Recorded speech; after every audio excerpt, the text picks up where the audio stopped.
नमस्कार दोस्तों, welcome to History Page channel. Air crash के किस्से बहुत दर्दनाक होते हैं।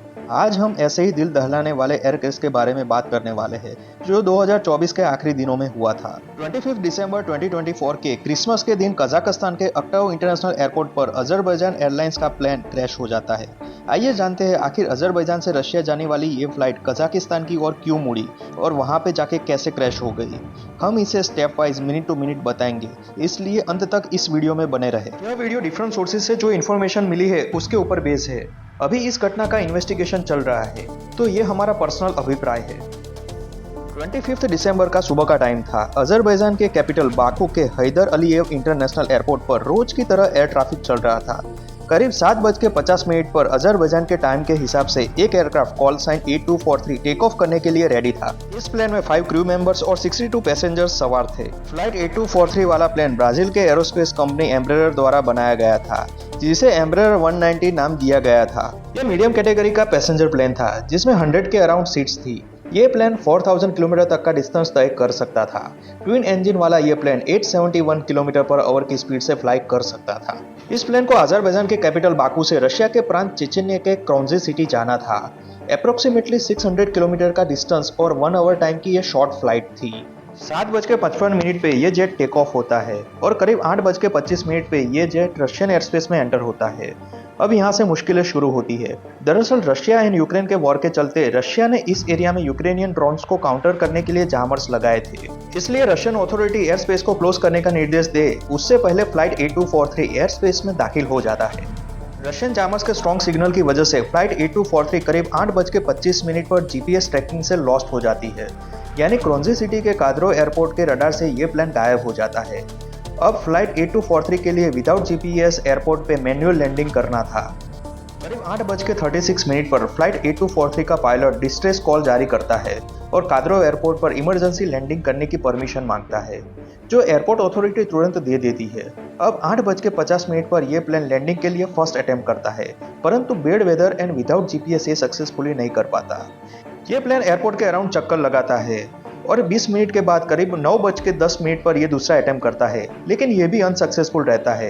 अब पायलट काद्रो एयरपोर्ट के अथॉरिटी के कंट्रोल टावर को बताता है कि वो प्लेन को बाकू वापस ले जा रहे हैं, क्योंकि उनके लिए मैनुअल लैंडिंग करना इस वेदर में बहुत मुश्किल था। जैसे ही प्लेन रिटर्न जर्नी स्टार्ट करता है, करीब 9:16 पर प्लेन के टेल सेक्शन में एक छोटा धमाका होता है।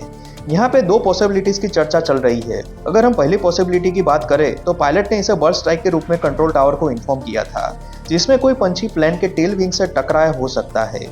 लेकिन दूसरी पॉसिबिलिटी रशियन मिलिट्री के एक्शन की ओर जाती है। दरअसल रशिया ने यूक्रेन के संभावित ड्राइंग स्ट्राइक के जवाब में पेंटसिर मिसाइल सिस्टम डिप्लॉय किए थे।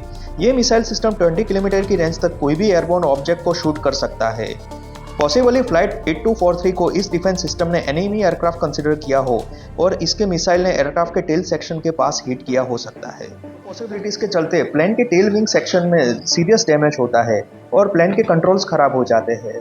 पायलट ये इमरजेंसी सिचुएशन काद्रो एयरपोर्ट के कंट्रोल टावर को एक्सप्लेन करता है, जहां पे काद्रो एयरपोर्ट के कंट्रोल टावर पूरी सिचुएशन समझने के बाद प्लेन के पायलट को एक सलाह देते हैं कि वो पास के मिंड्रालैंड वॉडी एयरपोर्ट या उतास एयरपोर्ट जो मखाचकला नाम के सिटी के पास है वहां पे लैंड करते हैं।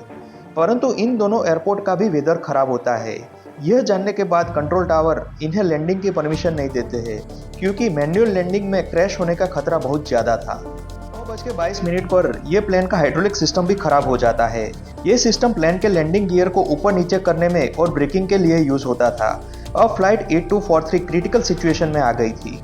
अब 3 एयरपोर्ट्स पे वेदर खराब होने की वजह से प्लेन को किसी और पास के एयरपोर्ट पर लैंड करवाना था, और वो था कजाकिस्तान का अक्टाउ इंटरनेशनल एयरपोर्ट। अब पायलट 9:25 पर 7700 कॉल जारी करता है, जो इमरजेंसी कॉल रहता है। ये कॉल डिक्लेयर करने के बाद प्लेन को कजाकिस्तान के सिटी अक्टाउ की ओर मोड़ देता है। 9:49 पर पायलट अक्टाउ इंटरनेशनल एयरपोर्ट पर इमरजेंसी लैंडिंग की परमिशन मांगता है। पायलट्स अक्टाउ एयरपोर्ट के कंट्रोल टावर को सारी सिचुएशन एक्सप्लेन करते हैं। इधर एयरपोर्ट अथॉरिटी इमरजेंसी मदद के लिए प्रिपेयर हो जाती है। करीब 10:02 पर फ्लाइट कजाकिस्तान की एयर स्पेस में दाखिल होता है। अब प्लेन रशियन जामिंग रेंज से बाहर था, इसलिए अक्टाउ इंटरनेशनल एयरपोर्ट के कंट्रोल टावर के रेडार में ये फ्लाइट विजिबल हो जाती है। अब ये फ्लाइट एयरपोर्ट के आसपास चक्कर लगाती है। हालांकि दोस्तों, प्लेन के कंट्रोल्स और हाइड्रोलिक सिस्टम खराब हो गए थे, इसलिए इसका ठीक से लैंड करना काफी मुश्किल था। इसी बीच 10:28 पर रेडियो कम्युनिकेशन भी फेल हो जाता है। जिससे कंट्रोल टावर और प्लेन के बीच का कम्युनिकेशन टूट जाता है। आखिर में ये एयरपोर्ट के 3 चक्कर लगाने के बाद 10:30 बजे फ्लाइट लैंड करने की कोशिश में जमीन से टकरा जाती है। ये उसका दर्दनाक वीडियो है।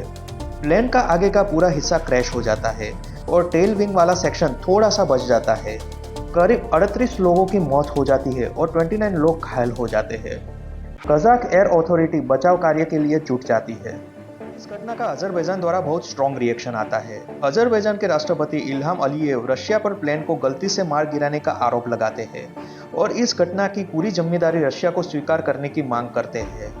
अजरबैजान ऑफिशियल्स भी ये क्लेम करते हैं कि रशियन अथॉरिटी ने प्लेन को इमरजेंसी लैंडिंग की परमिशन इसलिए नहीं दी थी क्योंकि वो इस मिसाइल स्ट्राइक को छुपाना चाहते थे। इधर रशियन प्रेसिडेंट व्लादिमीर पुतिन इस घटना को लेकर खेद व्यक्त करते हैं, परंतु वो और रशियन ऑफिशियल इस घटना के बारे में आगे कुछ नहीं कहते हैं। 26 दिसंबर को पूरे अजरबैजान में इस घटना को लेकर शोक व्यक्त किया जाता है। अभी इस केस को रशिया, कजाकिस्तान और अजरबैजान की ज्वाइंट कमेटी इन्वेस्टिगेशन कर रही है। प्लेन के ब्लैक बॉक्स को डेटा ब्राजील भेजा गया है, जहां पर एम्ब्रेयर कंपनी में ये प्लेन मैन्युफैक्चर हुआ था।